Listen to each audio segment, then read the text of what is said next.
해외 직판하는 방법 중에 가장 중요한 게 현지화입니다. 대부분 해외에 파는 분들은 현지화가 중요하다고 말은 하지만 실제로 현지화하려면 어떻게 해야 되는지 그다지 고민하지 않았고 현지화할 수 있는 구조를 만들려는 노력을 하지 않았습니다. 티쿠는 현지화 독립점 해외 직판 방법으로 1,000만 불 수출의 탑도 탔고 또 많은 회사들이 일본에 직판해서 성공할 수 있도록 도왔습니다. 독립점으로 진출한다는 것만큼이나 중요한 게 현지화입니다. 다른 나라에 진출할 때는 그 나라 사람들하고 위화감이 없어야 된다는 거는 다 압니다. 그런데 그렇게 하려면 돈이 들어가고요. 또 그런 구조를 만드는데 시간이 많이 걸리기 때문에 대충 하려는 속성이 있어요. 해외 직판만이 아니라 국내 판매에서도 대충 해서 될 방법은 없다고 생각하는 게 상식입니다. 그 나라 사람들하고 친하게 지내야 되고 그 나라 사람들하고 서로 믿을 수 있어야 거래를 할 수 있다는 거죠.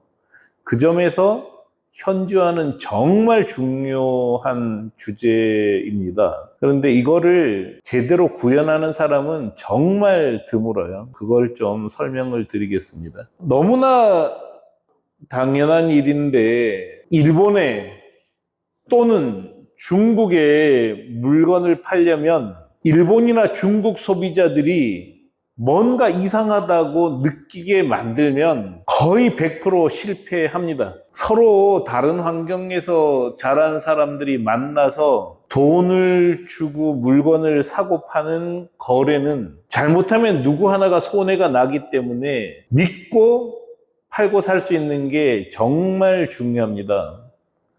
저만 해도 유튜브를 보다가 북한 분이 중국 경제를 설명하는 걸 들으면 참 미안하지만 채널 돌리게 됩니다. 왜냐하면 억양이 너무 이상한 거예요. 그분이 어떤 이야기를 하느냐와 전혀 상관없이 돌립니다. 그리고 우리가 어떤 전화를 받았는데 중국 동북지방 억양으로 말하는 사람이 있으면 당장 이상하게 생각하잖아요. 그래서 서로 믿고 거래하려면 판매자가 먼저 소비자들에게 이상하다는 느낌을 주는 요소를 먼저 없애야 됩니다. 그게 현지화인 거죠. 예를 들어서 일본 소비자한테 물건을 파는데 일본 판매자라면 당연히 제공하는 대인결제 서비스를 하지 않는다.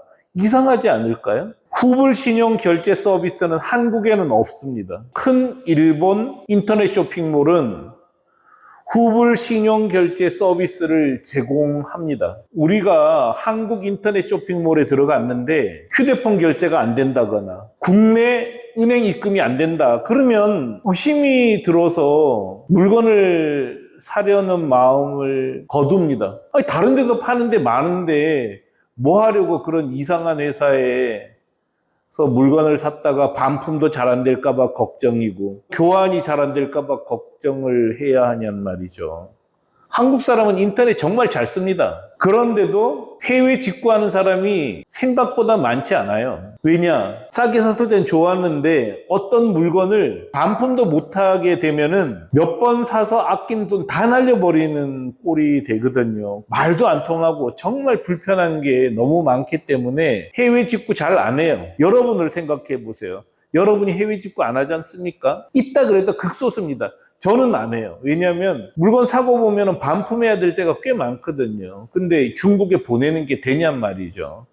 그래서 해외 직구를 저도 잘 안 하지만 마찬가지로 일본 고객이나 중국 손님한테 그 나라 인터넷 쇼핑몰이 제공하는 서비스를 제공하지 않는다는 것은 물건 파는 사람이 해야 할 일을 하지 않는 것하고 똑같다고 생각을 하는 거죠. 티쿤이 해외 직판에서 성공할 수 있었던 것은 독립점으로 진출했고 철저히 현지화했기 때문입니다. 이거는 이미 따로 또 설명을 드렸는데 필요하면 한 번 더 정리해서 영상을 올려드릴게요. 독립점으로 진출했고 철저히 현지화했기 때문에 일본 고객이 오로지 가격만 보고 살 수가 있었어요. 일본 사람이 운영하는 인터넷 쇼핑몰이라고 생각했기 때문에 소비자 입장에서는 가성비가 좋으냐 나쁘냐만 따지면 됐었거든요. 싸고 좋은 물건을 공급하면서 일본의 토종 쇼핑몰하고 전혀 차별되지 않는 서비스를 제공했기 때문에 쉽게 팔 수 있었던 거죠. 독립점으로 진출하는 건 여기 클릭해서 보세요. 해외 직판 독립점으로 진출하세요. 이렇게 올려놨는데 티쿤이 이야기하는 현지화는 현지에서, 그러니까 일본을 예로 들면 일본에서 운영하는 온라인점, 그러니까 일본 토종 온라인점이죠. 최대한 똑같이 만드는 것입니다. 뭐 완벽하게 똑같을 수는 없어요. 그렇지만 최소한 티쿤을 이용하는 판매자들 온라인점은 일본 사람들이 일본 온라인점하고 거의 구별하지 못합니다. 그런 서비스를 티쿤이 만들어 놓은 거죠. 예를 들어서 회사 소개 페이지, 결제 수단, 배송, 반품, 고객 응대, 오프라인 서비스까지 현지 온라인점과 구별되지 않게 하는 게 무조건 좋습니다. 그렇게 되면 고객 입장에서는 물건만 싸고 좋으면 안 살 이유가 없잖아요. 이런 환경을 만들어 주는 거죠. 이걸 위해서 티쿤이 해주는 일은 클릭해서 보면 됩니다. 하나하나 살펴볼게요. 회사 소개하는 것도 티쿤을 이용하여 일본의 온라인점을 운영하는 판매자 인터넷 쇼핑몰의 회사 소개 페이지를 보면 이런 페이지가 나오는 거죠. 회사 이름은 티쿤이고 일본 법인이에요. 티쿤이 100% 출자한 일본 법인 이름이 주식회사 티쿤입니다. 사업자 등록번호, 이거 일본에 등록한 거고요. 대표 이름은 타마루고요. 소재지는 오사카고요. 오사카에 실제로 5명이 근무하고 있단 말이죠. 그래서 구매자 중에서 어떤 분들은 사무실에 좀 와보고 싶어 하잖아요. 거래가 클 경우 혹은 주문하려는 사람이 서면을 가지고 하나하나 설명했으면 좋을 경우 오고 싶으면 오사카로 오면 됩니다. 티쿤 일본 법인이 있기 때문에 사람들은 완전히 안심하고 이용할 수 있는 거죠. 배송은 일본 온라인점보다 하루 혹은 이틀 정도 늦어요. 무겁거나 부피가 커서 배로 보내는 경우도 4, 5일이면 고객이 받습니다. 무겁거나 부피가 큰 거는 내일 오는 게 아니라는 걸 안단 말이죠. 근데 4, 5일이면 충분한 시간이라는 거예요. 그래서 배송도 일본 안에서 사는 거하고 차이가 거의 없게, 극단으로는 명함 같은 경우에는 오늘 주문하면 내일 받을 수 있게까지 할 수 있습니다. 이렇게 환경을 만들어서 소비자들이 그냥 안심하고 물건을 살 수 있도록 만드는 게 현지화라는 거죠. 결제 방법을 보면 이건 이제 대인이라는 결제 수단인데 한국에서는 통닭을 배달해주고 카드로 결제를 받아가는 거죠. 근데 한국 인터넷 쇼핑몰에서는 대인 결제를 제공하지 않습니다. 잠시 제공한 적이 있었는데 한국하고는 안 맞아가지고 다 없애버렸어요. 근데 일본에는 대인 결제를 아직도 7%가 써요. 이 통계는 올해 2023년 7월 통계입니다. 7월. 아직도 7%가 씁니다. 7%가 작은 게 아니잖아요. 근데 왜 대인 결제를 써? 신용카드 결제를 하란 말이야? 이렇게 판매자가 얘기할 수 없잖아요. 본인이 대인으로 하겠다는데 대인 안 받아. 이런 게 말이 되냔 말이죠. 이런 생각 방식은 진짜 잘못된 거예요. 한국에서는 거의 안 쓰죠.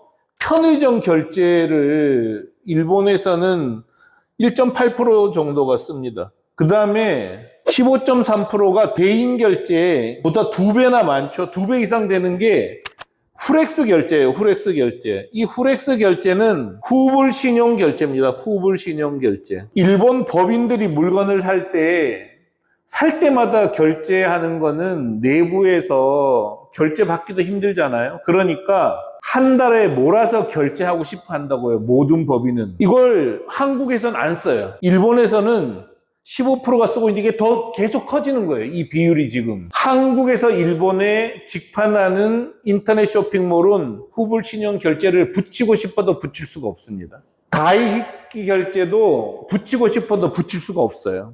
근데 이런 거를 붙여놓지 않고 일본 손님한테 물건을 팔겠다는 판매자는 태도 불량입니다. 소비자가 원하는 게 특별히 문제가 없으면 제공해 주는 게 판매자가 마땅히 해야 될 도리고, 이게 바로 현지화인 거죠. 근데 후불 신용 결제는 일본 회사들도 그다지 잘 제공하지 않아요. 티쿠는 일본에서 이미 17년 된 회사예요. 규모가 크기 때문에 이 후불 신용결제 제도를 도입할 수 있었어요. 이렇게 철저히 일본 고객에게 맞춘 서비스를 제공을 해야지만 파는데 문제가 없습니다. 그리고 반품은 일본 오사카에서 받아주는 거죠. 그래서 뭐 반품도 일본 오사카에서 받아주는 거기 때문에 문제 없죠. 반품 골치 아프지 않아요? 한국에서도 뭐 물건을 잘못 주문해서 반품하려면 며칠이 걸려요. CS도 인터넷 전화를 사용해서 원어민이 응대하는 거죠. 원어민이 한국에서 응대하는 거예요. 한국에서. 전화를 했을 때도 한국에는 원어민이 전화를 받기 때문에 고객은 한국에서 운영한다는 걸 모르는 거죠. 뭐 숨긴다는 뜻하고는 좀 달라요. 현재 여건에서 최대한 고객에게 도움이 되도록 서비스를 하는 거죠. 이렇게 해야 거래를 할 때 안심하게 되는 거죠. 오프라인 만남, 큰 거래, 그분들도 얼마나 겁나겠어요. 먼저 만나고 확인하고 싶어 하잖아요. 직분이 대신 나가서 만나주는 거예요. 우리가 지금 17년 된 회사다, 뭐 하루 이틀 된 회사가 아니야. 큰 거래도 걱정하지 마. 이 물건을 실제로 파는 사람은 한국의 판매자야. 그렇지만 내가 책임진다고 안심할 수 있게 해주는 것, 이게 판매를 잘하는 방법이라는 거죠. 이런 걸 현지화라고 하는 거죠. 현지화하는데 꼭 필요한 거는 해당 국가 원어민을 채용하는 겁니다. 일본에 팔 때는 일본 원어민이 전화받게 하시고, 중국에 팔 때는 중국 원어민이 전화받게 하는 게 가장 좋습니다. 그 해당 국가 원어민이 참여하고 있으면 홈페이지를 만들 때도 틀려도 일본식으로 틀린단 말이죠. 원어민을 채용한다고 하면은 원어민자 말고 일본어를 잘하는 한국 사람을 채용하면 안 되나요? 왜 이렇게 묻는 거죠? 아니, 처음부터 그냥 한국어를 잘하는 일본인을 뽑으면 되는데 왜 자꾸 편법을 쓰냐는 거예요. 판매자가 편법을 쓰면 소비자도 뭔가 이상하다고 느끼게 돼 있어요. 또 원어민을 채용할 때 수준 높은 분을 채용하셔요. 이런 사례는 너무 많아요. 한국에서 해외 직판하고 있는 온라인점 리스트를 올려드릴게요. 보면은 전부 다 현지화 독립점 방식으로 파는 업체만 성공을 했습니다. 독립점으로 진출하는 것만큼 중요한 게 현지화하는 거예요. 그래서 그거를 잊지 마시고 현지화할 수 있는 방법을 찾아보시기 바랍니다. 물론 가장 좋은 건 티쿤 이용하는 겁니다. 티쿤은 10몇 년 동안 그 작업을 해왔어요. 티쿤하고 이렇게 같이 해보면 좋을 것 같습니다. 티쿤이 계속 독립점 현지화 얘기를 했는데, 현지화도 지금 실정에 맞게 이제 자료도 좀 더 올리고 좀 더 내용도 보강해서 말씀을 드렸습니다. 오늘 부족한 거는 카페에서 또 업데이트 해 놓을 거거든요. 유튜브 밑에 그 카페에 주소 걸어 놓을 거예요. 그 카페 주소 누르고 들어오시면 됩니다. 현지화는 생명줄입니다. 꼭 현지화 하시기 바랍니다.